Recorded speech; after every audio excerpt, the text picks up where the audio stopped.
Okay, let's go ahead and replace the squeeze tube on our Titan. This is our rinse pump. Go ahead and remove the pump cover. I'll go ahead and remove our pickup and discharge tubes. Go ahead and get rid of our old squeeze tube.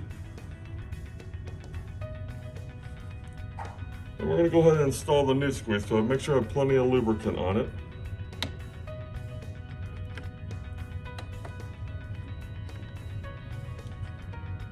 I'm going to go ahead and put the pump bore back on. I always like to make sure there's plenty of lubricant still left in the pump bore. If not, you need to add a little new silicone lubricant. And that's the silicone grease. Go ahead and snap it back on. And then this is my pickup tube for my chemical pickup line. I'm going to go ahead and install it. Then I'm going to go ahead and install my discharge line, which is going to my dish machine. And there, I'm ready to go. Next step will be priming.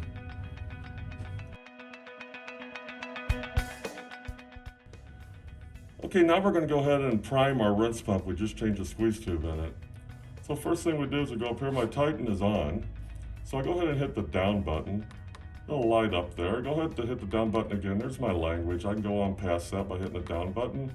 There's my detergent prime. I could prime my detergent, which happens to be a valve in this case for dry detergent, but it could be a pump. I could prime my rinse pump and my sanitizer pump. We'll go back to that. There's my detergent prime, rinse prime, and my sanitizer prime. I'll go back to my rinse prime. Press enter. I'm priming it now. Once it gets up to the level I want it, I go ahead and hit stop and enter again to stop it. If I walk away while it's running, within 2 minutes, it will stop running. And that's all we have to do. DEMA, dispensing innovation.